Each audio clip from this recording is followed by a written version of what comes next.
Hello everyone, this is PK Entertainment and we are back again. And now we're going to talk about tennis. And if you didn't know, recently it was announced that Maria Sharapova, the Russian tennis player, established champion for a long time, has announced her retirement at the age of 32. I think this retirement was announced last week. And to be honest, I'm not really that shocked by it. As we know, she's had an established career, winning majors, getting to semi-finals, finals. She was a major contender for a lot of the kind of mid-2000s, late 2000s. But for the last couple of years, she's really been struggling. She's basically not been making any of the later weeks of any of the Grand Slams. She's literally been going out in the first round of most of the tournaments she's been participating in. So when you're an established champion and you go from getting deep into the slams, winning slams or getting to finals to all of a sudden getting nowhere near, it's going to take its toll. And she's had injuries as such, and her ranking, I believe, fell down to 369 in the world. You know, you're telling that to someone who used to be number one in the world, to go down to such a low ranking. And when you look at her performances, there was no real signs that she could make any kind of sort of real comeback. She did have a downturn in the mid-2000s, and then she came back later on, 2012, 2013, 2014. She had a kind of a mini resurgence, but there wasn't really any sign of a mini resurgence this time, and she was getting a lot older. And it what told me a lot as well was when she lost to Serena Williams in the US Open last year in the first round. And I think this was Serena just making recently a comeback after having a child, and Sharapova had a lot more competitive matches, I believe so, than Serena did. Correct me if I'm wrong, but Serena still just thrashed her completely. And those were, you know, people were touting this might be the match that Sharapova might actually beat Serena, but that wasn't the case. And yeah, it was kind of telling then. And yeah, I think Maria just knew there was kind of no going back. You know, she couldn't just get back to the top level that she'd been at for so many years. So she's decided to call it a day. There's no real shame. I mean, she's been, after all, she has won all four majors. She's won the Australian Open, I believe, in 2008. She won the US Open in 2006. Her first major was Wimbledon in 2004. She had that shock victory over Serena, and then she won the French Opens 2012 and 2014, I believe, on here. So she's one of very few female players to actually win all four slams. And if you look at the way the women's tour is right now, that it's going to be a long old time before we get another player who can say she's won all four Grand Slams. So she's won 5 slams in total. She's won 36 career titles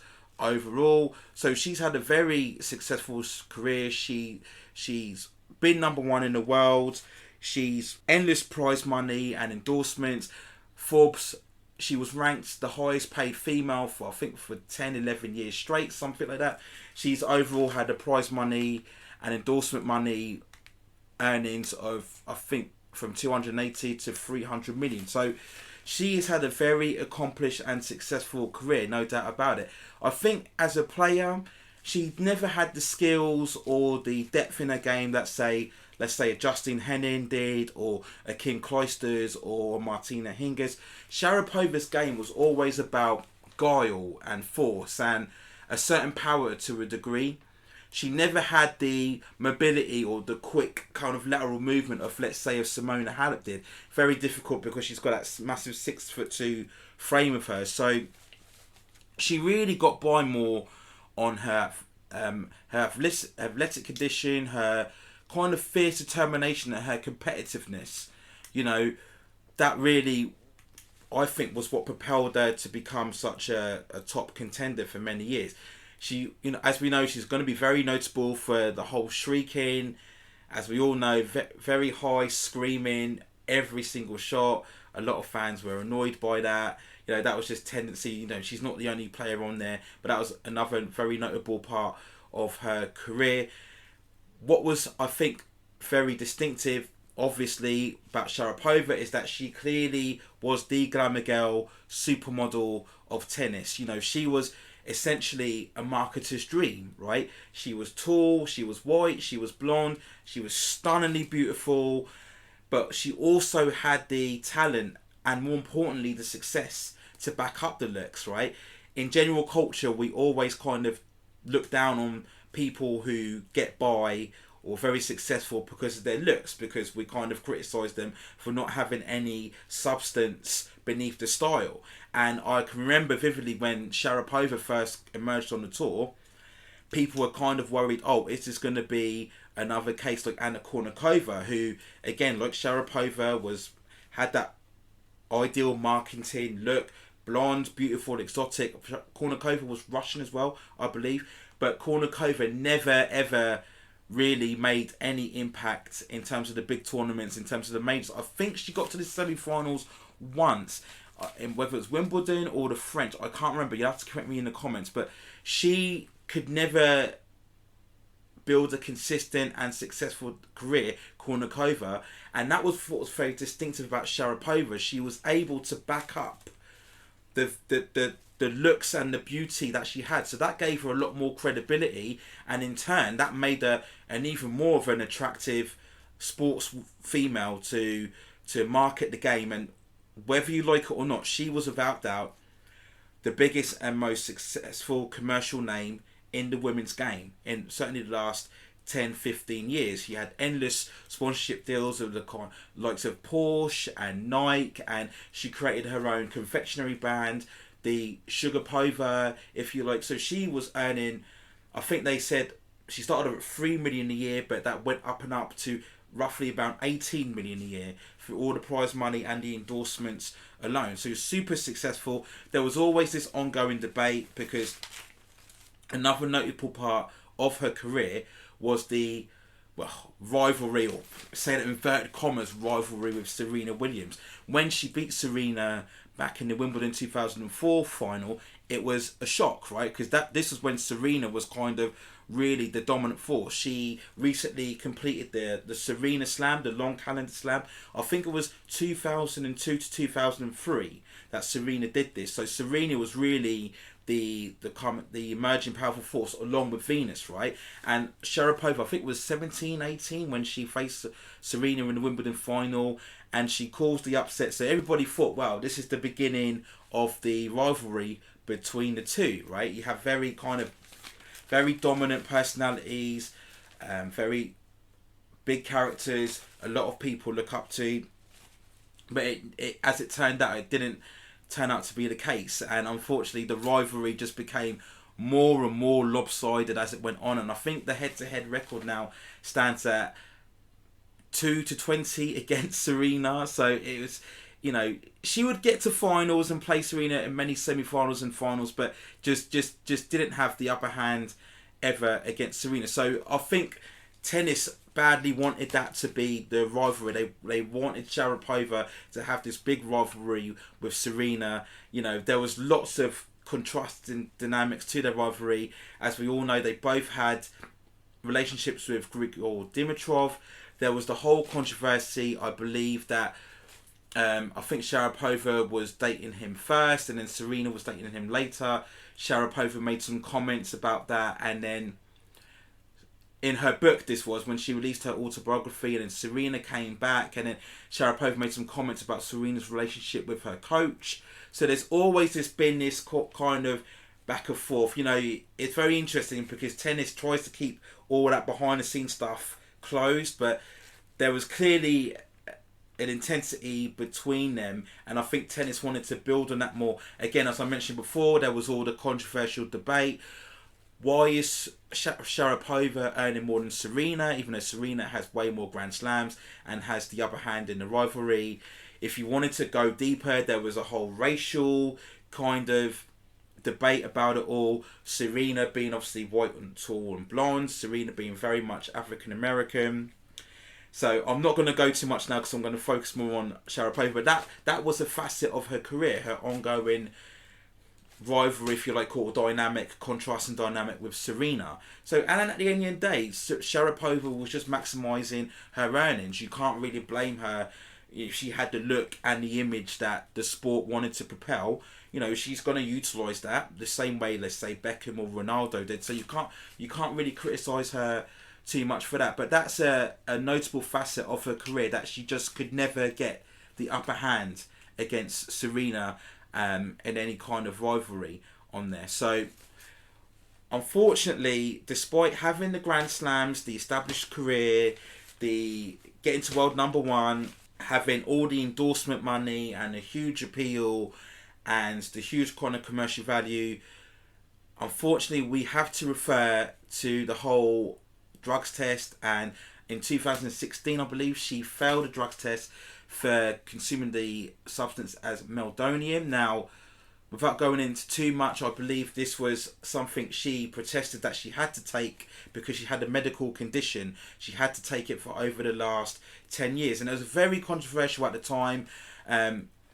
Again, there was this whole scandal about these whole batch of Russian athletes getting ousted for having this drug.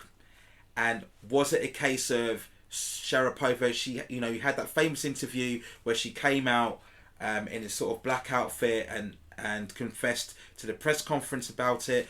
She had a lot of criticism from the media at the time because she had this very kind of cold, very dismissive demeanour about her. I can remember she made that remark, something about having to stand out here in front of this horrible carpet, and the media kind of criticised her at the time because they wanted a much more of a remorseful reaction to the fact that you've been caught taking drugs.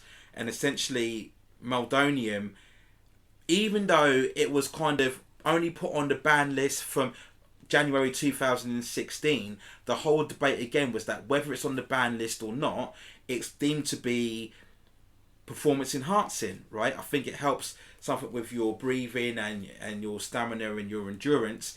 And whether you on the ban list or not, you've essentially been taking a performance enhancing drug for the last 10 years. That was the whole debate, and people were calling at the time for, well, some were actually calling her to be just completely thrown out the game, or a 4 or 5 year ban. I think initially she was given a 2-year suspension, and I think it got reduced to 15 or 16 months.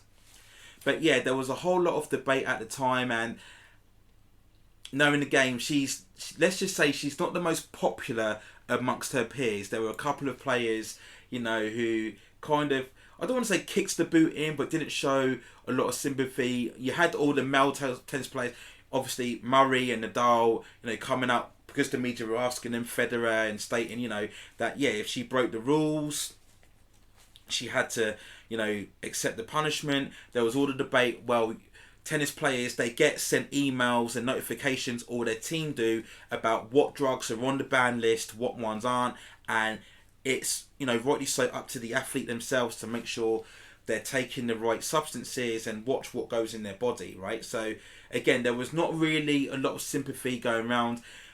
Again, we had this back and forth between her and Eugene Bouchard at the time. Again, she was another one who was kind of being hyped up as the kind of the next glamour girl in tennis. There's this kind of cattiness between her and Sharapova as well. So at the time the scandal came out, there wasn't really a lot of sympathy, maybe justifiably so.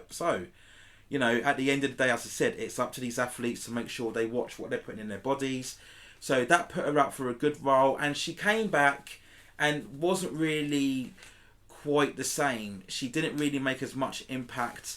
I think she only won a couple of tournaments when she come back from the suspension, and it just kind of tailed off after that. She just she never looked out of shape. She always looks great, physically. There was no issue there as far as I know. There was no kind of issues or upheaval behind the background. But there was that instance, of course, when I think Jimmy Connors tried to famously became a coach, and literally I was like, I don't know, a week or two later, and they split up already, So there was that as well. But yeah, it's just she's had a successful career, but the meldonium scandal, unfortunately, is always going to put a massive asterisk under that. Maybe as it should. Any sports athlete that gets caught for drugs, is always going to have that criticism above her. But all we can say is, at the end of the day, career-wise, she has had a successful career. I wouldn't put her in kind of the top 10, possibly the top 15 of kind of greatest women tennis players of all time. Obviously, at the upper level, for me, Serena is the greatest, and then Steffi Graf is number 2. But you have people like Eva and Navratilova, people like this, Davenport, have Venus Williams, of course, Martina Hingis, of course, Clijsters, Henin. I'd probably put all of those above Sharapova. Like people like Sanchez Vicario, I think she won 5 or 6 Grand Slams as well. Monica Seles, of course. So I wouldn't put her anywhere kind of near those, because as well as winning the Grand Slams, a lot of those had a sustained level of dominance at the number 1 ranking as well. So overall, just a very successful career, a very, highly commercially successful female tennis player. I think regardless of what happened, you have to give her credit for hard work, dedication to her sport. Again, having the substance and the career accomplishments to back up the image, I think you always have to credit someone with. She never really got carried away. You never really heard any stories of her in any kind of love scandals or reckless behaviour. She was a dedicated professional. She was dedicated to her game, her craft. And she made the most of what she had. She may not have been the complete player, but she used what she had and maximised her career and earned mega loads of money. And she'll be absolutely fine. She'll never have to work another day in her life. No worries there. I'm sure she can have plenty of other commercial avenues she can still exploit. I mean, she could probably just have a career in modelling and earn loads of money in that venture itself. She's only 32, so she's still got plenty of time to have other careers somewhere else. So yeah, that's a summary of her career, and good luck to her really in the future. I think she just realised that she just couldn't get back to that top level. It's very different if someone is always at that, or doesn't achieve great things. They'll always just hang in there long and become kind of a journey person. But when you've hit the top heights and then you go to such a depth and you just can't work your way back, it's kind of, maybe it's time to call it a day. I mean, it won't be long now, I believe, till we see Venus Williams as well retire. There was that recent match she had 7 match points and she still lost. But just on Sharapova, super successful career, lots of commercial money, endorsements, prize money, nothing wrong there. Obviously tainted forever by the drug scandal and the kind of non-rivalry against Serena, and maybe again she hasn't endeared herself amongst her peers. I ain't seen a lot of tributes to Sharapova. You get some from the ATP spokespeople and a couple of tennis coaches, but I'm not seeing a lot of reflection from other players, which maybe tells something in itself. But that's my thoughts on Sharapova.